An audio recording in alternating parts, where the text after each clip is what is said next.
কার্গিল, দ্রাস, বাটালিক এইসব নামগুলো ভারতীয়দের কাছে শুধুমাত্র কোনো নাম নয়, কোনো নির্দিষ্ট দুর্গম ভূমিরূপও নয়। এই নামগুলো সময়ের দলিল, ভারতীয় সেনার সাহসিকতা, ত্যাগ আর বিজয়ের দলিল, আর সেই সঙ্গে অবশ্যই আত্মত্যাগেরও দলিল। চোরাই পথে পাকিস্তানের অনুপ্রবেশকারীদের সবক শিখিয়েছিল ভারতীয় সেনা। 527 জন সেনা শহীদ হয়েছিলেন এই কার্গিলের যুদ্ধে। আহত হয়েছিলেন 1300-রও বেশি সেনা। যারা দেশের জন্য প্রাণ দিয়েছিলেন তারা শহীদ হওয়ার আগের মুহূর্ত পর্যন্ত এমনভাবে লড়াই করেছিলেন, মৃত্যুর কোলে ঢলে পড়তে গিয়েও মৃত্যুকে যেন বলেছিলেন, একটু দাঁড়িয়ে যাও, কাজ এখনো বাকি আছে। শত্রুকে নিকেশ করতে ছাড়েননি তখনও। সেই বিজয় গাথার 25 বছর পূর্ণ হবে আগামীকাল, শুক্রবার, কার্গিল বিজয় দিবস। 1999 সালের মে থেকে জুলাই মাস পর্যন্ত প্রায় 2 মাস ধরে চলে এই যুদ্ধ। তারপর অপারেশন বিজয়ের সাফল্যে ওড়ে তিরঙ্গা। আজও সেই বীর সেনাদের জন্যই আমরা দেশে সুরক্ষিত। শহীদ বীরগতিপ্রাপ্ত হয়েছিল, তাদের প্রাণ গিয়েছিল, মা হারিয়েছিল তার ছেলেকে, কিন্তু দেশ মাতৃকার চরণে নিজেদের সঁপে দিয়েছিলেন যারা, তারা যে অবস্থায়, একদিকে তো শত্রুর যে রাইফেল হোক বা মেশিন গান হোক বা গ্রেনেড হোক বা মিসাইল হোক, সেই হামলা তো ছিলই, কিন্তু তার পাশাপাশি অবশ্যই যে জায়গাটা ছিল তা হলো আবহাওয়া, যে দুর্গম ভূমিরূপ।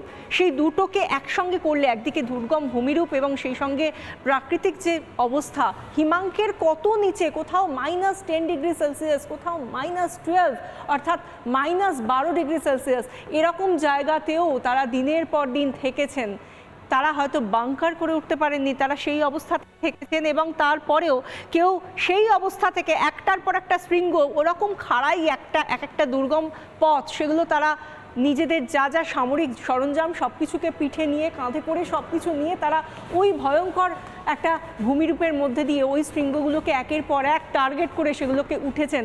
এবং শুধু উঠেছেন তাই নয়, সেই ছাউনিগুলোর মধ্যে অর্থাৎ সেই শৃঙ্গগুলোর ওপরে এক একটা পয়েন্ট, সেই পয়েন্টগুলোকে যখন পুনরুদ্ধারের লক্ষ্যে এই জওয়ানরা, এই সেনারা তারা যখন উঠে গিয়েছেন, তখন তাদের লক্ষ্য ছিল একটাই, হাজার হাজার গুলি এসে লাগুক, কিন্তু আমরা থামবো না।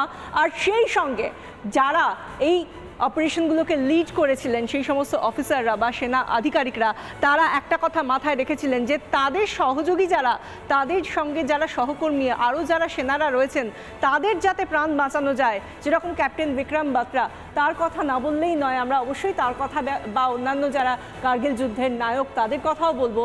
সেই জায়গা থেকে তাদেরকে সম্মান দেওয়া হয়েছে। তারা কেউ হয়তো শহীদ হয়েছেন, কেউ হয়তো পরে তাদের কি ভয়ঙ্কর অভিজ্ঞতা তাও তুলে ধরেছেন, সেগুলোও আমরা শোনাবো। কিন্তু তার আগে প্রাক্তন সেনাকর্তা কি বলছেন শুনুন একবার। এটা কার্গিলের 25তম বর্ষ, কালকে বার্ষিকী, কালকে আমরা এটা পালন করব। কিন্তু এটা 25তম একটা নাম্বার নয়, এটা 25তম আমাদের স্বর্ণিম, আমাদের গোল্ডেন ফুটপ্রিন্টস আছে, আমাদের এই সাহস আছে, আমাদের এটা শক্তি আছে। আমরা ওদেরকে ওদের ভাষায় আমরা জবাব দিচ্ছি। শুধু পাকিস্তানি নয়, আমরা চায়নাকে ওই জবাব দিলাম। আমরা যে আমাদের জুনিয়র লিডারশিপ, জওয়ান মেরা ভগবান, এই কনসেপ্ট নিয়ে আমাদের আর্মি, ডিফেন্স ফোর্সেস আগে বেড়ে চলেছে। আর আমরা কোনোদিন পেছনে, আমাদের বিশ্বের 5টা সেরা এতে আছি। আমরা ভেরি শীঘ্রই, আমাদের যা ডিমান্ড হচ্ছে, আমরা শীঘ্রই ওয়ার্ল্ডে, বিশ্বে নাম্বার 1 ডিফেন্স ফোর্সেস হব।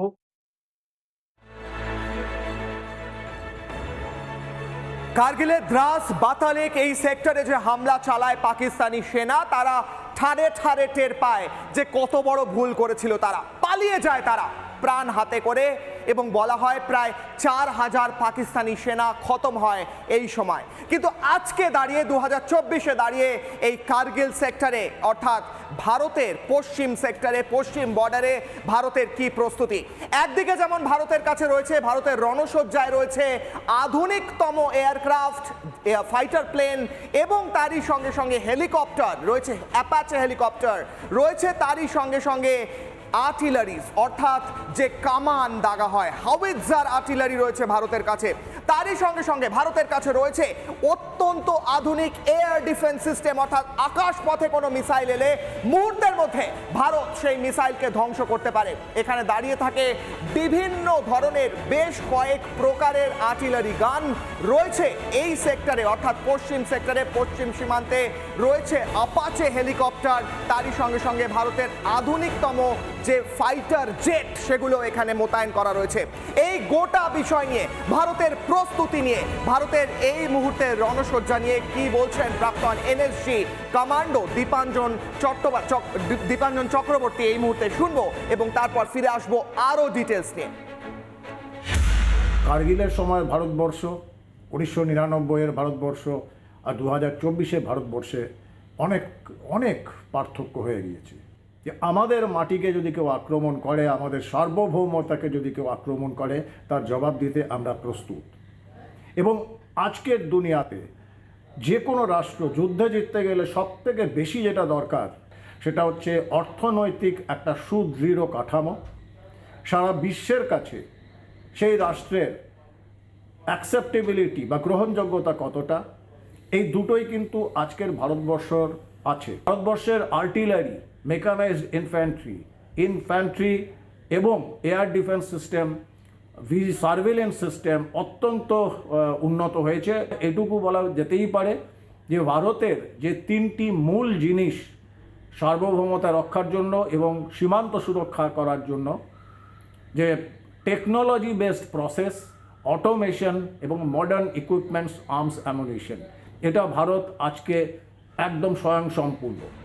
কয়েকজনের নাম না নিলেই নয়। প্রথমেই যার কথা বলতে হয় ক্যাপ্টেন বিক্রম বাত্রা, কার্গিল যুদ্ধে শহীদ হয়েছিলেন।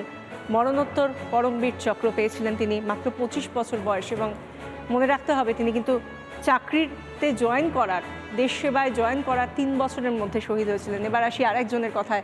29 বছর বয়সে শহীদ হলেন মেজর রাজেশ সিং অধিকারী, কার্গিল যুদ্ধে শহীদ, মহাবীর চক্র মরণোত্তর। এর পাশাপাশি সুবেদার মেজর যোগেন্দ্র সিং যাদব, কার্গিল যুদ্ধের নায়ক, পরমবীর চক্র। এবং এর কথা যদি না বলি এবং তার মুখের কথা যদি না শুনি, আজকের এই যে আমরা শোটা করছি বা এই যে তাদেরকে মনে করছি, সেটাও কোথাও গিয়ে অসম্পূর্ণ থেকে যায়। 15টা গুলি খেয়েছিলেন তিনি যখন টাইগার হিলে উঠছেন।